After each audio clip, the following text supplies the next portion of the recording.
each age ends with a cataclysm, and that kind of erases and wipes out the whole thing, and then everything starts over. It's a good example of technology of spirit is being able to perform a miracle. There's a whole hierarchy of beings. The beings ruling and running and thinking they're in charge of this world are not. They're just pretending like they are. When the first earthquake hits, which is coming soon, shortly, when the first major earthquake hits, the whole world will feel the repercussions.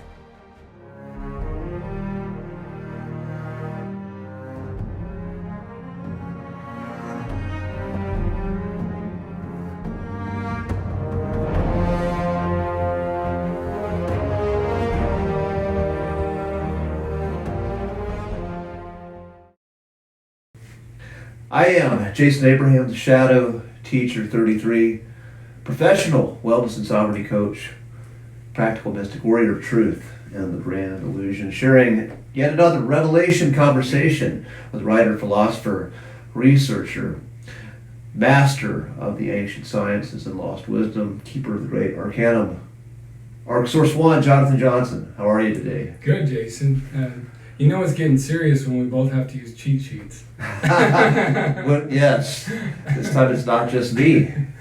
So, last time we had an epic discussion of the nature of this realm, the nature of what we call planet Earth, what we call the universe. And there are different beliefs of how we got to be where we are.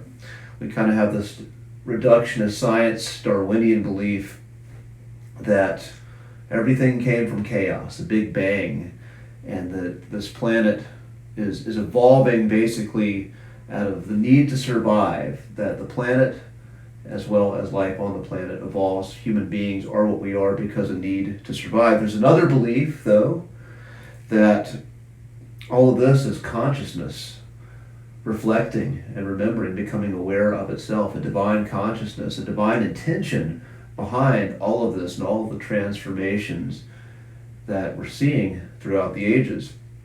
And we're in a time where people are questioning the conventional narratives, questioning the narratives of big shifts culturally and shifts on the planet.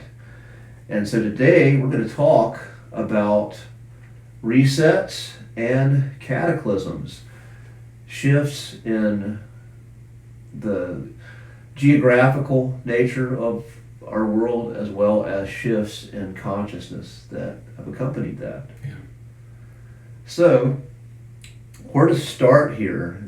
Should we start at the beginning, the Great Deluge? That's not the beginning, but that's the most recent, yeah. That's probably one of the biggest cataclysms that's talked about in religious texts. There's always some reference to a flood, and that's something even the reductionist scientists as well as those in the truth-seeking community, they all recognize a great flood that had a significant effect on civilization. Thoughts here? Yeah, that's the one thing I think they all agree on is the cataclysms. Some have different counts for how many, but they all definitely agree on the most recent, which was the Noah. The Younger Dryas is actually what it's called. You can research Graham Hancock and Randall Carlson. They actually do a lot of great work. Randall himself is actually, he's done a lot of proving in the terms of, he's studied the surface geology of certain areas on Earth, and he's discovered that there's actually a lot of conclusive evidence that there was massive amounts of water that was deluged the whole Earth at that period of time. So those two have done a lot of great work. There are others as well, but the cataclysm of the Younger Dryas was the most recent that everybody's got the most, it's like the smoking gun evidence. It's a little easier to read since it's a newer cataclysm. Yeah, so kind of back to how I kicked this video off, significance of this, kind of going back to this Darwinian ethos versus more of a consciousness ethos. Thoughts on that in regards to the Great Deluge? Because with the biblical story, we have a moral story. We have a myth. We have a myth of a God flooding the world to wash away the sin and then preserving what species that God chose. Mm-hmm. And so that's a very moral story with consciousness. Thoughts? Yeah, that's even in the Gilgamesh, another story. Epic of Gilgamesh, the Atrahasis. There's the it's even written on the Sumerian kings list from Sumeria. It's a block about, I guess it would be about that big, square rectangular block, and it's got from the beginning of when the kings descended. It's got the time frames of each king that ruled, and at the very end, that there is it says that and flood swept over the earth. So it's in every major text. The Native Americans speak about it.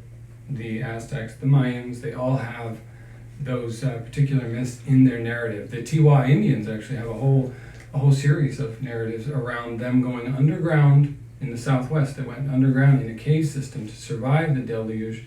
And then they have stories about how they would send young men up to the surface to check the surface to see if it was still soft because it was so muddy. So they would check to see if it had dried out enough to where the rest of the tribe could come out and live and dwell on the surface of the earth. So it's very comprehensive and very vast in its written record. So again, what would you say is the significance of this, like beyond simply the geological shift? It's a natural cyclical cycle. Okay. There's natural cycles of cataclysm. So the most obvious one, further back than the Dryas, is the what is it? The impact crater in the Yucatan Peninsula.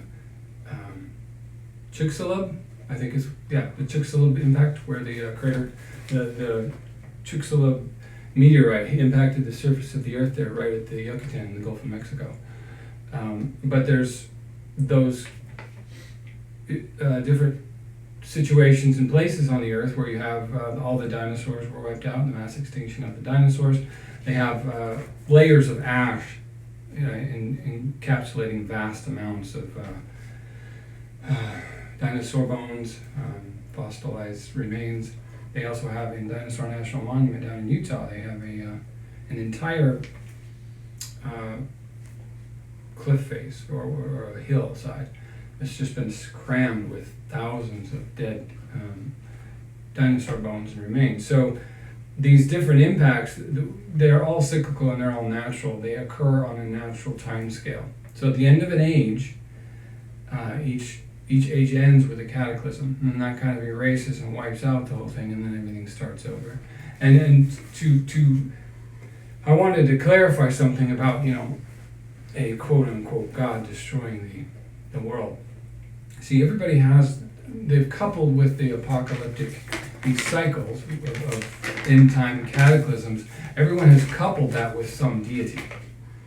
Now, the deities causing those types of cataclysms, sometimes they're caused, sometimes they're not. Sometimes in the beginning they were just part of that natural cycle, but they do have things that they've done in the past to exacerbate it, to trigger it a little faster than like the stories of Atlantis. They used something that they weren't supposed to be messing with, and it actually caused the cataclysm to kind of commence in its pace. But there is a big difference between a God, vengeful, wrathful God destroying everyone versus just the system itself closing at the end of each age. It's like a day. You have a day of creation. At the end of the day, everything is destroyed and it starts anew again. That's how it works. Yeah, so in regards with Atlantis, the story is essentially there's a system that implodes. It hits a point where the power structures are bloated and corrupt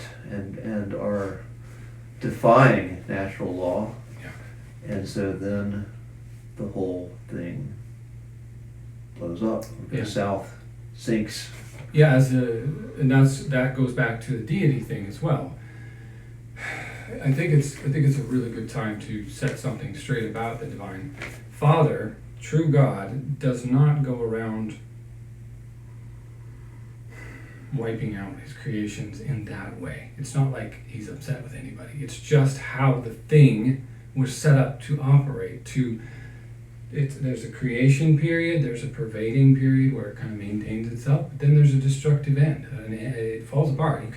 You can't hold up a material creation forever. It has duality, it has positive and negative charge at each end, so that's how it operates.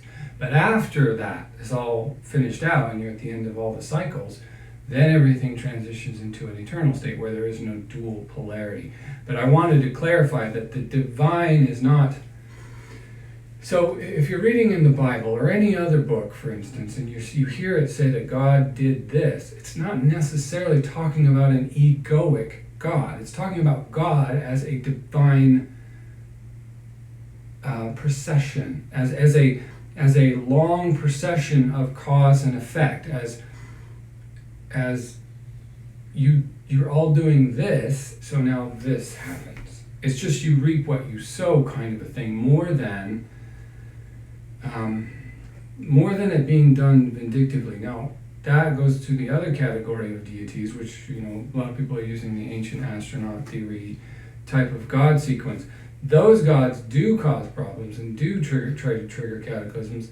That's because they're ruling a world that they want to control, and sometimes there's too many breeders, too many eaters, and they want to wipe them out and get rid of them and start over. So the ancient astronaut theory, is this kind of where we're going into like this modern day story of the so-called elites wanting to wipe out the useless eaters, the Great Reset, if you will. Yeah, that goes back to Anunnaki and Elohim. And so what we're seeing now, though, what I'm finding there are these attempts to control a narrative and using terms like climate change and things like that. And we have these big corporate structures that are attempting to change human life and use that particular narrative to do so.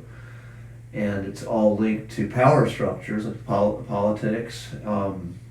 That's just one example of linking like social change, social upheaval with something that's environmental, whether it be true or not. But you're saying it's not true, that it's not man-made, it's essentially just a natural process. Yeah. And those forces that are imposing the social change or using that narrative, there's a lot of pushback right now. And we're seeing pushback to many of these totalitarian regimes. There's chaos going on in France right now and in South Africa, and just the social upheaval in different places in the world. Now, is this connected to these cataclysms, or is this separate altogether? All of it's kind of a boiling stew. You say this is how human consciousness is expressing the big shakings that are going on in the earth itself, these big transformations that are happening on this level that is not just human exclusive.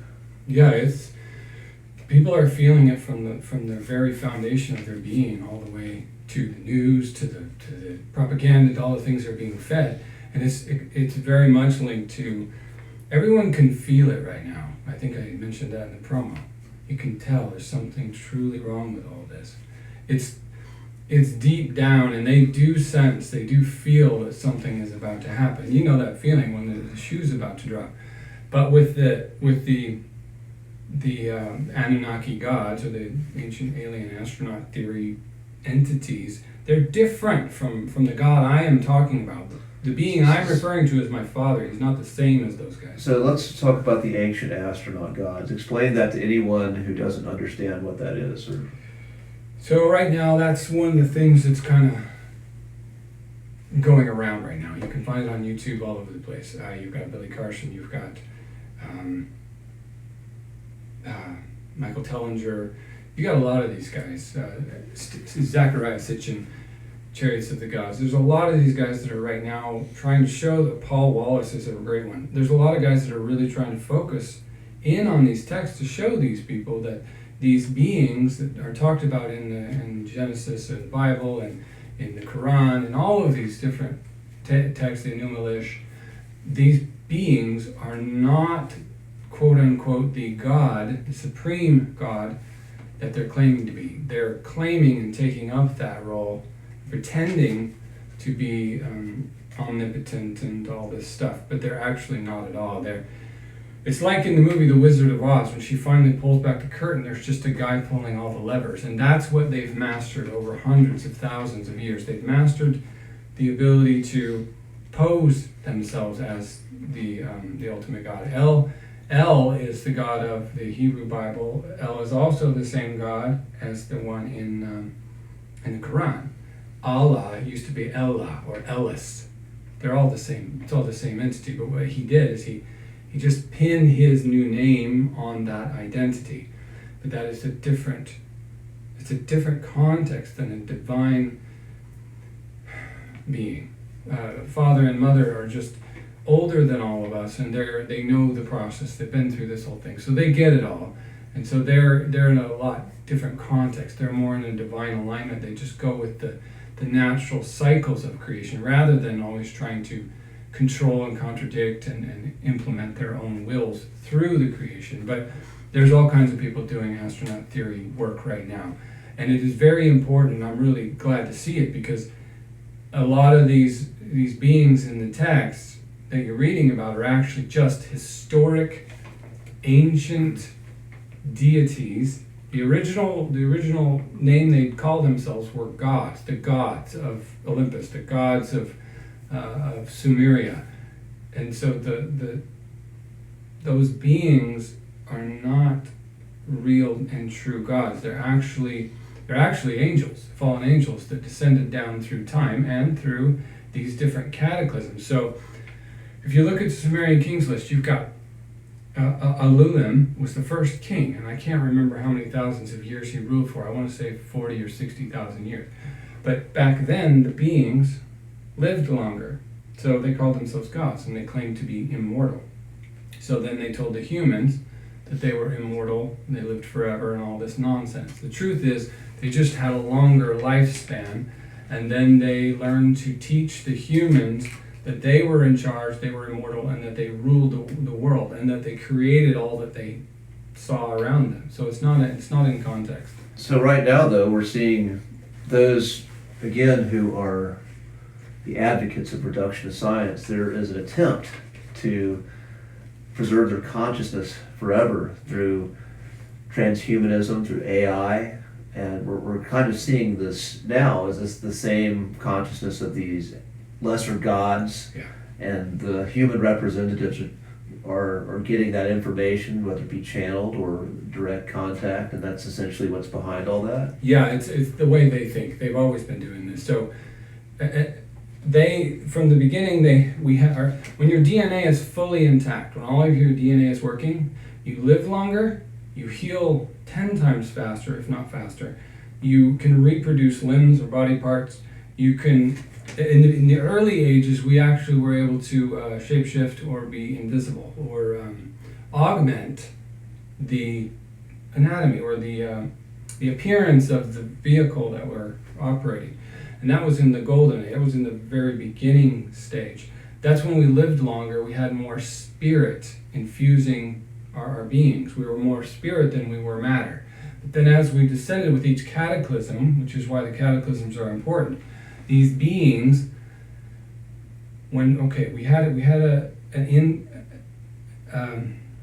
they instigated a rebellion or an attack. And then they were thrown out of that highest vibration. And then that's when the descending of the ages started to begin, when they first were cast out. Falling in the density is right. Yes. So density just drops layer by layer, level by level. But they were originally quote unquote angels, if you want to call them that. Angels are just basically another term for the gods or the Elohim. And so I want to clarify that there's a whole hierarchy of beings. There's a whole context of beings. The beings ruling and running and thinking they're in charge of this world are not, absolutely not. First of all, they're not at the top of the pile. And second of all, they're not running anything. They're just pretending like they are. There is father and mother are at the apex, but they still have other expressions that go beyond them, but I don't want to get into that. So these beings here are just like, if you had a business, they're not the CEO. They're just upper management. is really about as high as it goes. They're not even in the realms of being able to. They tell everyone that they're causing all these cataclysms. They tell everyone that they're mastering all of this stuff. But the truth is, they're just manipulating it. They're not controlling it at all. So that's where it comes in with them trying to prolong their life. They've been trying to prolong their life since the beginning. Let me stop right there. So you're saying, again, we were talking earlier about the narratives that are sold to the mainstream world, which is climate change, which is kind of pushing stuff as being man-made. And again, with that, the climate is shifting, but it's your fault for overconsumption, for irresponsible living, and your fault being all of you viewers, all of you peons, everyone, all of you underlings who are living your lives. It is your fault that the world is falling apart. So that's the mainstream narrative. But you say, so you just said though that they are behind this. So you would say the truth of the world, it's the narrative are it's these upper management characters that are, these people in these mega corporations that have the monetary power, that they are manipulating it. But you say that's not totally true either. That's another false narrative as well. That goes every which direction. It's kind of a shitstorm. But they control the main one, the oldest of them. The latest iteration of him is El or Kronos, Satan. It's all the same being.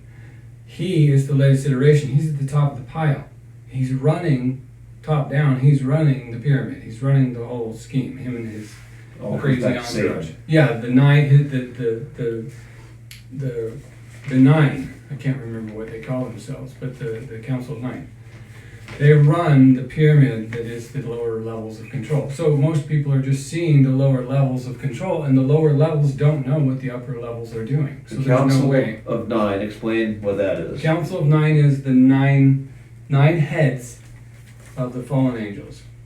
That's where in the Bible it's talking about 9 heads and 10 horns, or seven heads. Let's see, what is it? 7 mountains of the beast of Babylon, or Rome.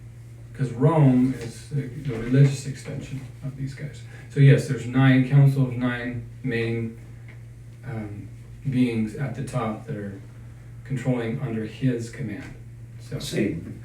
Yeah. So we've kind of gone into another territory now. Well, it's all linked. So the interesting thing is that they run the control, but part of it is the global warming thing, and it's total bullshit. Yes, there's a lot of stuff changing.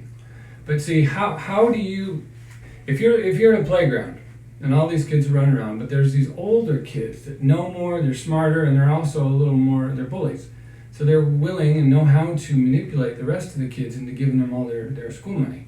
So they'll sell them shit or tell them this is going to happen if they don't, or we'll beat you up if you don't do this. That would be our loosh, yeah. Correct? Yeah. That's what so they're doing. They basically use the naivety and the innocence of the people.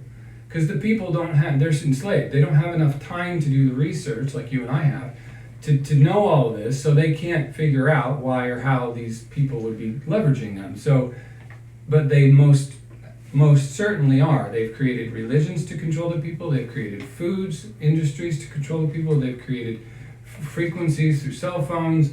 You name it, they've done it. It's because they learned how to do it way back in the beginning when they first created the hybrids of. When the Agigi rebellion happened in the Sumerian text, that's when they created the hybrid humans, and they've been doing it ever since. So I want to go back again to resets again, and this is another idea that some believe.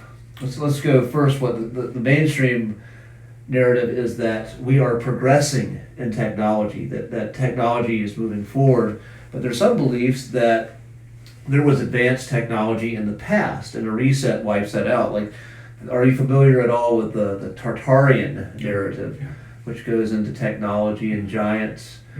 And there's a guy on YouTube, John Levi, who does a lot of research on the Tartaria and world spheres, and I believe his conclusion is that there was advanced technology in the past, and you can see that like in the predictive programming or the revelation of the method, if you will, of like some of the Marvel stuff, like you see in Iron Man. Iron Man's father, like Howard Stark, is showing off this technology at world fairs.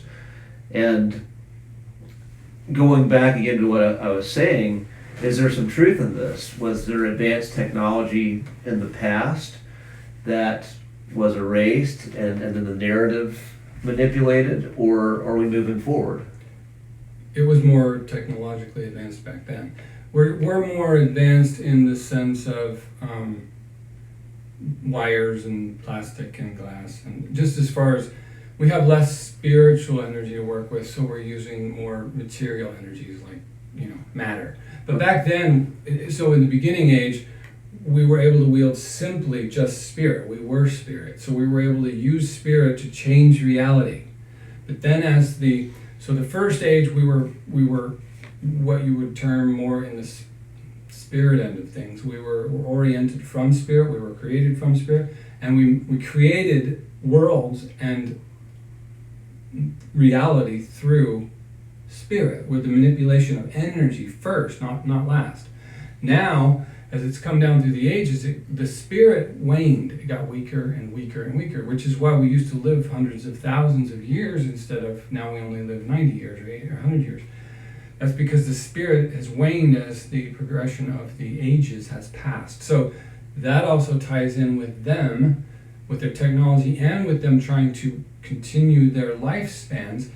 Since the outset, they've been trying to keep themselves immortal. That's why the sacrificing of children and human lives is, they want the blood. They take the life force out of the blood and they drink it because they believe that it would give them more chi, more spirit, which probably helped a little bit. That's where the adrenochrome bullshit comes in. And that's not new. That's actually in much of the sacred stories of ritual, you always have these allusions to the power of the blood, and the blood being this great conduit of energy. And the same with sacrificing humans, or your only begotten son, or sacrificing children. And God eating. Eating, what the hell does anyone need a burnt offering for God's sake? That's totally twisted. That's their thing. We always just like incense and... So going back to my question was, you did answer it. So we are moving forward in terms of materialist technology, but the amazing things that were done in the past were through a spiritual technology that has been weakened in humanity from descent.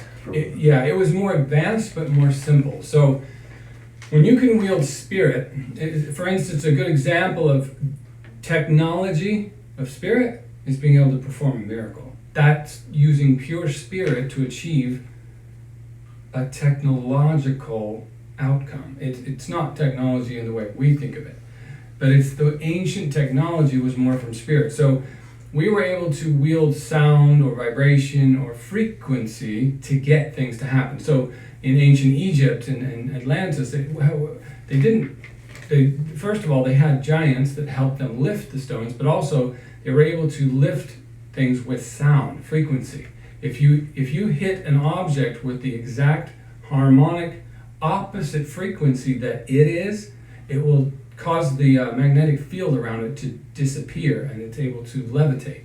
So they knew that stuff back then. We always knew how to do that, but now, as the ages have passed, not only has the knowledge been forgotten, but also the spiritual potency that we have to work with is diminishing. It's like a roaring bonfire that's now just a bunch of warm coals. There's no more power left in it, so it's harder to get things to happen. So where is that spiritual energy going? Where is it going to? It's waning. It's just like anything else.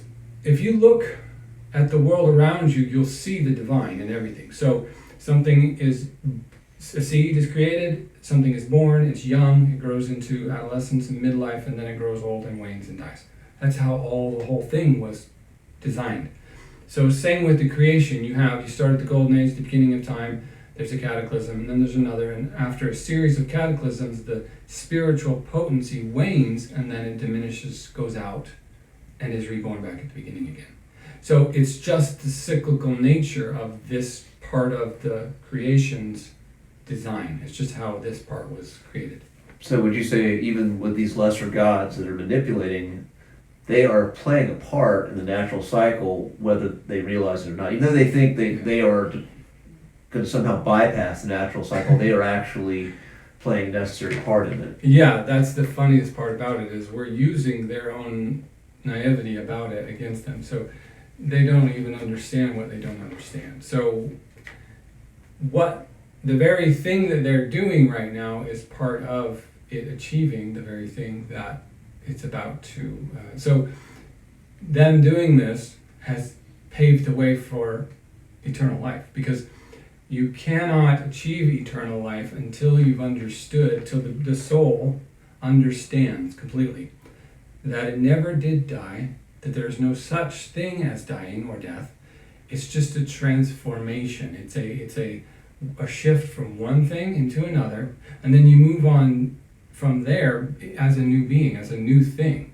So they're actually helping the process by causing this. Now, as far as their naivety about eradicating the population and all that, that's just more propaganda, and they also, that's just what they do. That's their very nature. So there's a Neville Goddard quote, goes, I think, something like, "Fools seek to exploit the world where wise men transfigure it." yes, yeah, and that's a beautiful quote, because that's, you don't try to change your outside or your surroundings. Change yourself. Don't beg and plead and grovel to have an easier life. Pray to be a stronger, better man. Get up. Do that thing. And then by doing that thing, you will transform, rather than always waiting around for the world to change. And you just answered the question I was going to ask. Is there a way to regain our spiritual power? But I believe you just answered that. Yeah, kind of, I guess.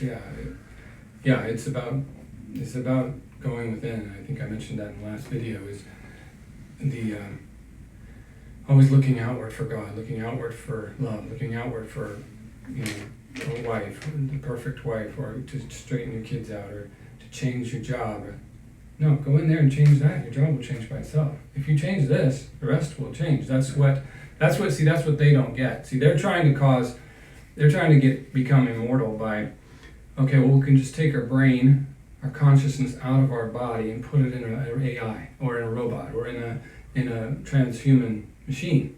That's their solution, see, because they don't understand what we know. That is that we're divine and we're eternal. And if you're divine and eternal, it's a different mindset. Instead of looking out there for that solution, find it in here. The eternal lives inside of you. So if you go in there and find it, you already know you're no longer a fool, because you're wise, because you understand that the God that you were always seeking was always in there and will always be in there. There's no other place to find Father. I even said it a long time ago. The kingdom of heaven is within you. There's nothing else to be said about it. It doesn't mean, it's just the kingdom, but the God Father is still out there. No, all in there. That's why on my website it says all is within you. It's that simple and that straightforward. But see, they keep going outside. That's what he always did, though. That was always his folly. That's why I guess he's picked up the title Sockless in some text, because that means the fool. That's what that word means, Sockless. So he's always trying to change this. He's always trying to control this out here, instead of going in here and changing himself, because he won't. He can't. He's not real enough to be able to do that, because he doesn't know what real is. So this goes again back to another concept we've talked about ad nauseum in these videos, a very popular concept on YouTube, and that is manifestation. And so a big piece of manifestation is working within you. The paradox, you put an intention out, and you have faith that the intention is going to show up, but you have to do the internal work so that you are the match to what you intend to create out there. So the paradox is, even though you want to see a reflection out there, it's really you. Yeah. And so when you work on you, then out there is going to change. Yeah, and I think the Buddhist techniques are some of the best for that. I will say, the work from India and things. There's a lot of stuff from that area and those practices that clarify it very well, and that is until your insides match your outsides and your outsides match your insides, you still got work to do. And what I mean is it's so subtle and sublime in its beauty that it is simple as once you just are, just be. That's it. You have to get to that place where you can simply be, and that's what the meditative practices out of the Buddhist monks over there, that's what they're actually doing, is they're just trying to just be.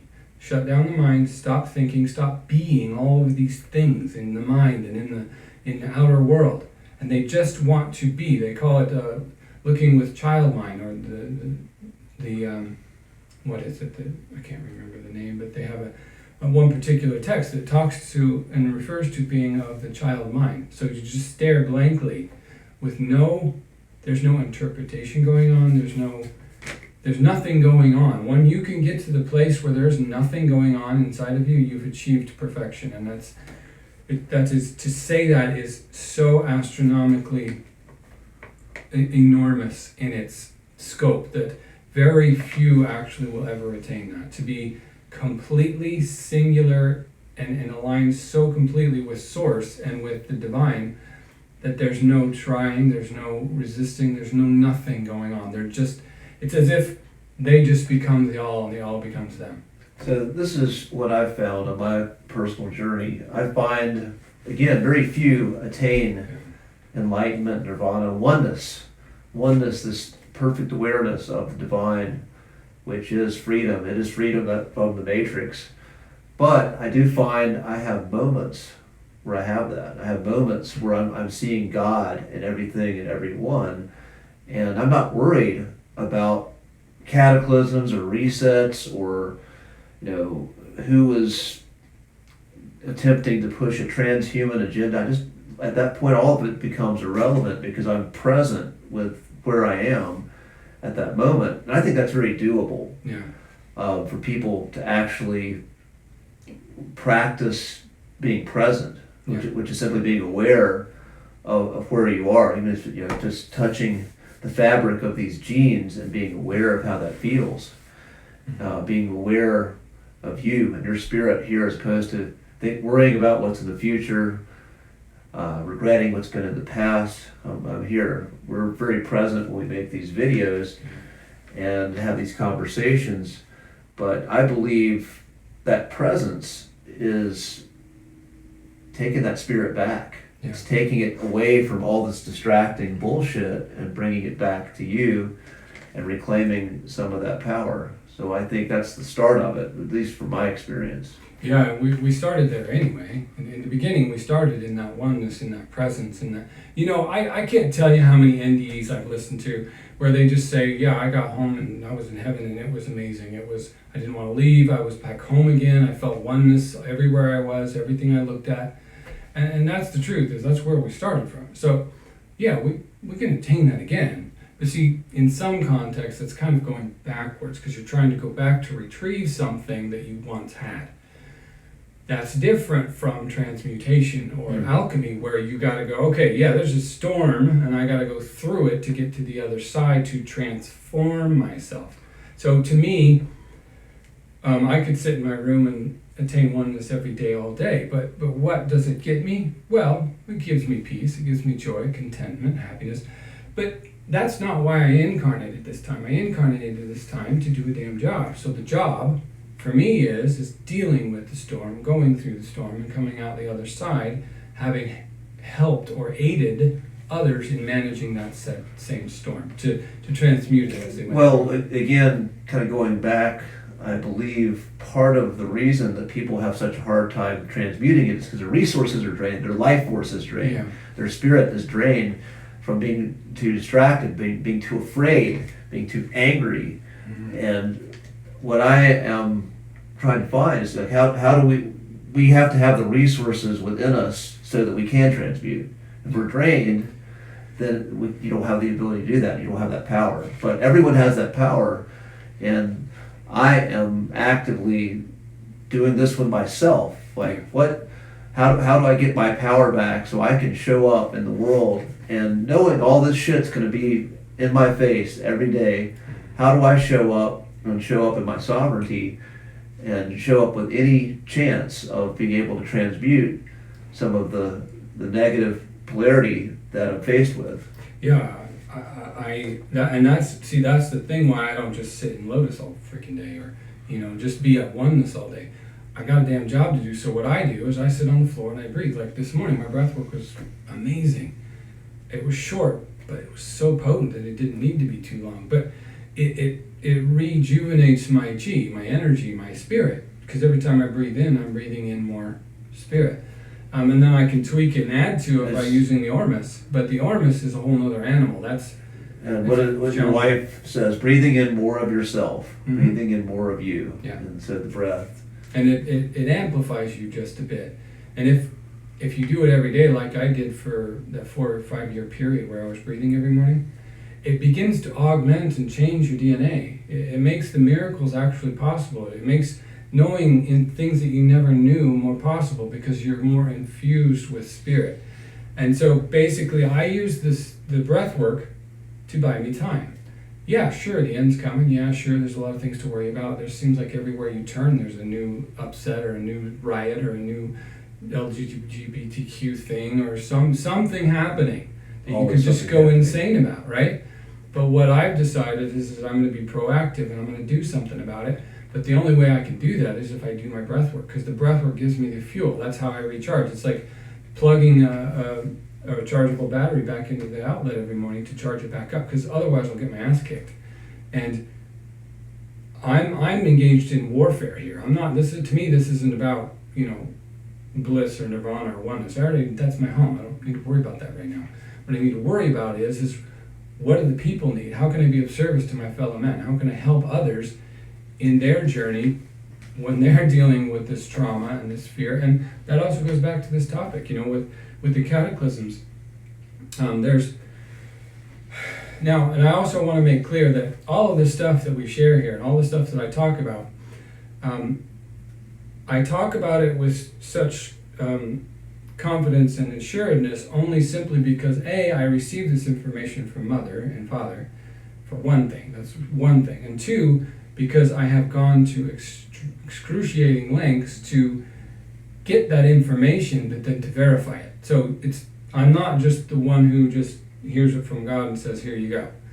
I heard it, I got the information, they told me what to count on, to see, and to look into. So then I go to work and I do the research and I make sure that it makes sense to the people, so that when I tell them, so when I'm saying all this shit on this channel, I'm not making this shit up, for one. And two, it's been given to me by Mother and Father directly, but also I have gone to extreme lengths to research it out in real, tangible, three-dimensional, practical, useful applications, so that then it can be turned around and used. And that's why the cataclysm thing is important, because it is imminent and it is coming. It's just like they say in the Bible, it will be as in the days of Noah, is exactly what we're facing. Well, again, though, you're still assuming people are going to take your word. Oh yeah, well that's a whole nother. But like you say, you can verify this stuff, but you're still just going off of your word here. Sure. So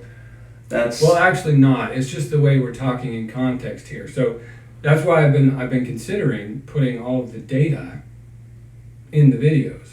I might not do it with these ones, but with the videos that I'm cooking up, they might be just data, because I've verified it all through scientific research. It's not just me talking. See, so I want to make that very clear. Okay, so that this has nothing to do with my opinion or only my perspective. I've even heard that perspective from others. Well, what about the nature of the quantum realm, which is the realm of mind, which that's what I'm trying to do, is change everyone's mind so they don't have to go through that. So the cataclysms can be stopped if everyone right now decided they didn't want that reality. Okay, yeah, so that's what I want to go with. So let's talk about how that works. This is manifestation. This is the nature of the quantum realm.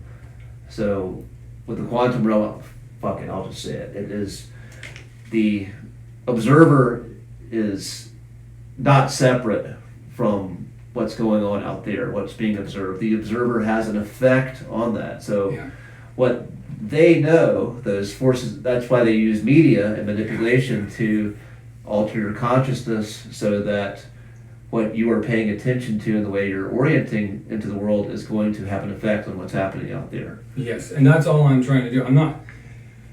I think that's what you were touching on, is thinking that maybe it's my perspective or my opinion or my beliefs. I don't research the plane geology of the surface of the earth because I enjoyed it.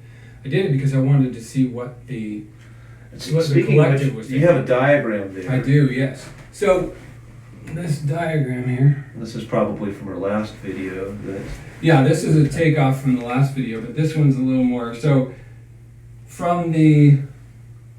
and this goes into the quantum as well, as above, so below, as within, so without. And so when people are talking about let's say the flat earthers, for instance, I don't agree with that terminology. I prefer the concentric plane model, but it's a similar kind of setup. But basically what you have is you have concentric firmaments or concentric shells that surround each other. And at the very center, that's the nexus point, or the singularity, or the place where it all converges. In our particular model, I just drawn two different versions here to show you the difference between the changing of perspective. It can be applied in many different directions, because like you said, it's quantum. This particular one is the one that seems to be the most accurate based on what I've gathered as far as scientific data would lend credence to. Now, this is more of the Vedic cosmology as well, from the Hindu texts, from the Vedas. I can't remember which Vedas, but so they have different realms. So this realm is the largest, and I haven't drawn it to scale, but this realm is as wide as the rest of them are to the center. I just couldn't draw it because I didn't have enough space. But each realm is exponentially larger than the next, so double each time. So this is where we are. This is the model of Bhumandala in the Vedic text. And Bhumandala is designed similarly to this. But at the center is where we are right now. We have our central continents, the North Pole at the center, surrounded by an ocean of salt water, which is what surrounds our ocean. And then there's an ice wall that goes around that plane, and then there's a firmament that goes around that particular setup of the firmament. So this right here is how the realms work. So when someone says the fifth dimension, what they're referring to is not this one, but this one, the one next to it.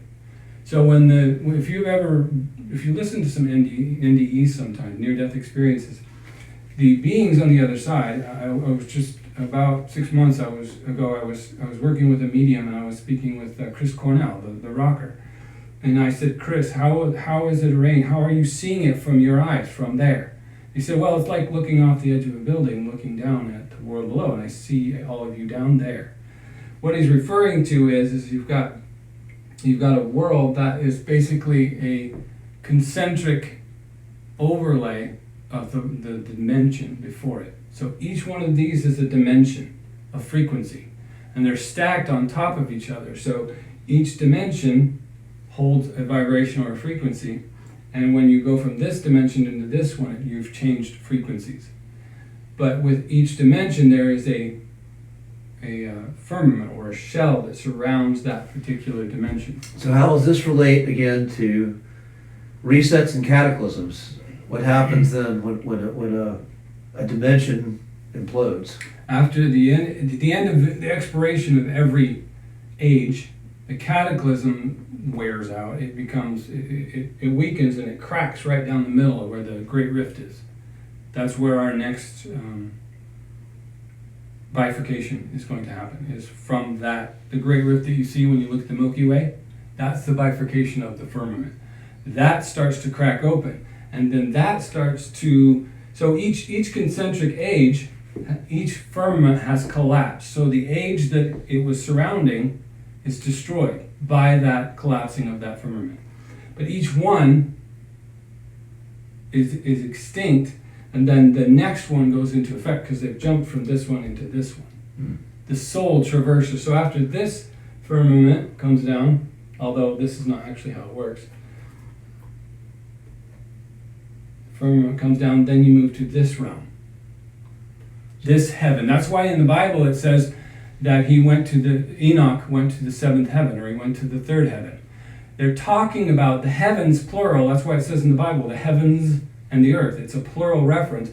It's talking about multiple heavens. And heavens is the heaved up place, or the heavened up place. It's in the Bible referred to as the rakia, or the firmament is the Hebrew word. So rakia is a firmament word, or rakia is a Hebrew word meaning hard and fast, or I can't remember, but it's a dome, crystalline dome that goes over the surface. And after each cataclysm, each firmament comes down, just like it says in can't remember which scripture. It says that the stars will fall from the sky as a fig shaken in a strong wind. It's talking about when the firmament falls, it goes like this, and all the stars streak down to the horizon. It looks like they're falling to the earth. That's the effect, the scientific effect that happens when each firmament collapses. Well, and what happens when all of them collapse? It's done. And then it's reborn into an eternal realm. This is the model of creation. This is just one of many that we've created. But this one here in particular is this is special, because this one is to show everyone, once all these firmaments come down, each one, age after age, and each one's longer than the one that preceded it. Each cataclysm is shorter and shorter and shorter exponentially each time. That's also why the beings, angels, used to be giant. It even talks about in the Bible that he was 300 ells tall, this giant was. It's because they lived in this realm, and they were bigger. And then they moved to this realm, they got a little smaller. They moved to this realm, they got a little smaller. But I want to reiterate that the quantum comes in here.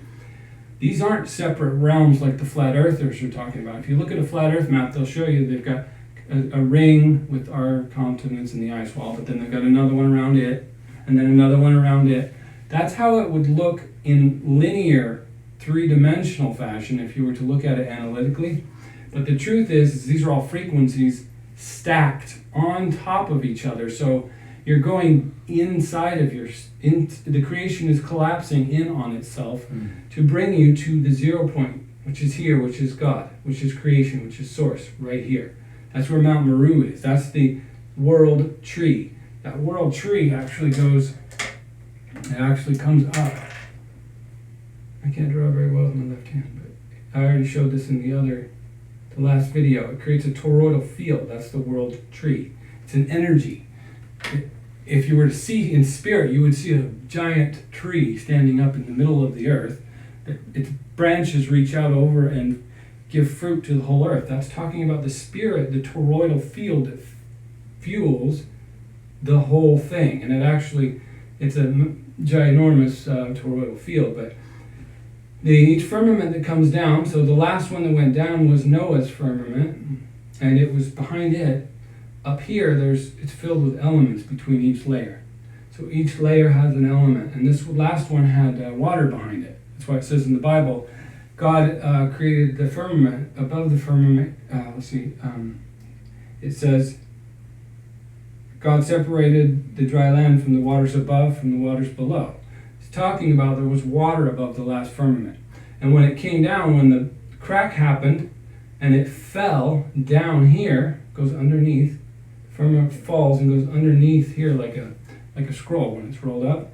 And so that last one released water over the surface of the earth. That's why it says God opened the windows of heaven and the waters poured forth, and the springs from the deep erupted.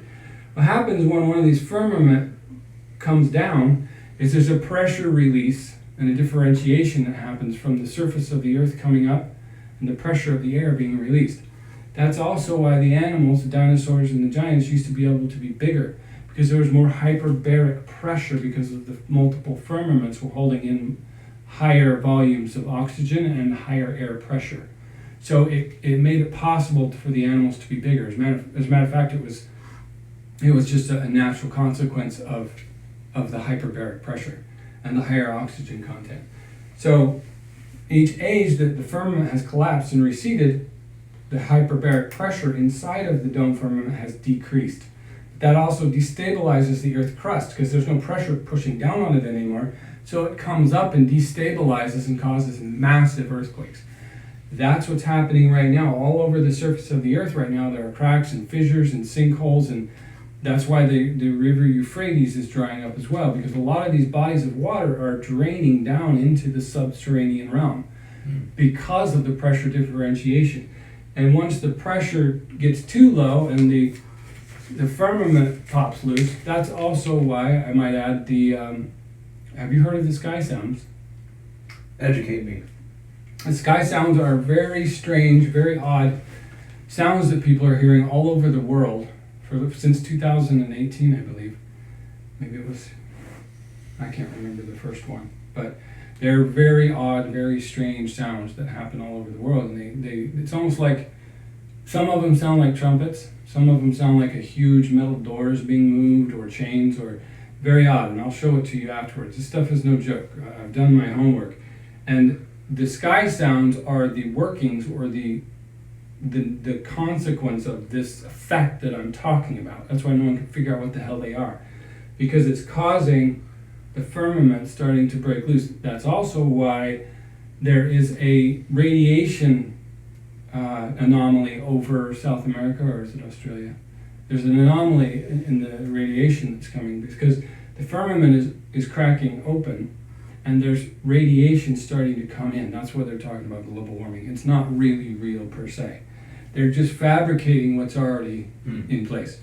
So the firmament comes down, and the next one, the one that's above us right now, is actually, it's got radiation behind it. That's why when they say if you go so far out into space, then you run into the Van Allen belt. Are you familiar? Mm-hmm. We spoke about that in the previous video. Right. And the Van Allen belt is actually a very high radiation place, but that's where it's residing around our firmament, our current firmament. So directly behind our firmament is radiation. But the firmament is cracking open, and that's why you get an increase in meteorites, meteor showers, sky phenomenon. That's where the sky sounds are coming from. But more importantly, at the end of the age, the cataclysms take a certain period of time to kind of wind up, but then they happen fast. So it's like in the days of Noah, when Noah gathered together his people and the animals and such. No sooner did he put them in the boat than the day later the whole world started to flood. It's because it was coming from the crack above, from the sky. And also, when that happens, the pressure differentiation relieves the pressure on the earth, and it causes the water, the pressure that was already holding the water down in the subsurface caverns, begins to shoot up through onto the surface of the earth. So these storms we're having, is that the firmament coming down? Which storms? The storms we've been having recently. About a week ago. Are you talking about the Schumann resonance storms or the actual physical storms? Physical storms. Yeah, some of that is due to that. They are doing some of that as well, but So we had a week straight of storms. yeah, and they can control weather. So sometimes it's hard to tell the difference between what they're doing and what's being caused by the cataclysms. But the cataclysms are triggering all kinds of weather changes because of the pressure differentiation. It causes storms, and so soon. I don't care about time frames. That's nothing I really concern myself about too much. But the Earth's crusts are starting to get loose. The Pacific Rim, I've had my eye on the Pacific Rim for the last, I'd say 7 years. I sensed it about 7 or 8 years ago. I could sense that the plate was, what happens is it builds up pressure and it catches, and I could feel it grinding. I went down there with my consciousness, and I could see the level there on the crust edge. I could feel it was just building and building and building and building tension. And now the whole Earth is starting to... Now, is this sort of going with the belief that California is going to fall into the ocean? It'll break, yeah, because the crust, the way it's arranged. An interesting piece of predictive programming and also revelation of the method. One of the Superman movies where Lex Luthor is put nuclear bombs under California so he can like bring it down so he can monopolize beachfront real estate for what's left and make a great fortune off of that, which is a great illustration of how some of these beings think too. Yeah, it's the same with the movie San Andreas. And Yeah. they're letting you know, and the movie 2012 is the most accurate, because when the first earthquake hits, which is coming soon, shortly, when the first major earthquake hits, the whole world will feel the repercussions, because it'll cause kind of a ripple effect. And all the other plate tectonic crusts will start to give loose and break free. But that's just the beginning. That's only the beginning waves. Okay, so yeah, we've been all over the place in this one, Colorful one. but I always want to leave the viewers with a ray of hope. Yeah. So how would you do that? Well, with this, the end times. and that's the other thing I wanted to. You were talking about that with the quantum perception. You guys all have the ability to change this. That's why our last video we were talking about what you focus on is what you get, and whatever you keep putting your attention on is what will manifest. So with this, two things. Even if it does happen, it's still all for the best, for the good, because that's the process. You get to transform from this into a new state, a new place, a new estate. If the whole world was able to suddenly change their perspective and stop feeding the programming that they already have in their collective, they could change this reality into whatever they want. The only reason I'm saying all this is because I've been watching the collective for thousands of years, and I already know what they're going to do. And back to the biblical wisdom, 2 or more gathered in my name, Right. I will be in their midst. So Yes, exactly. that's the quantum power and the power of collective consciousness. Yeah. So good place to stop, great place to say sayonara. I am Jason Abraham, the Shadow Teacher 33 with Jonathan Johnson. Remember, all is within you. All is Within You. Thank you. Thanks, Jason.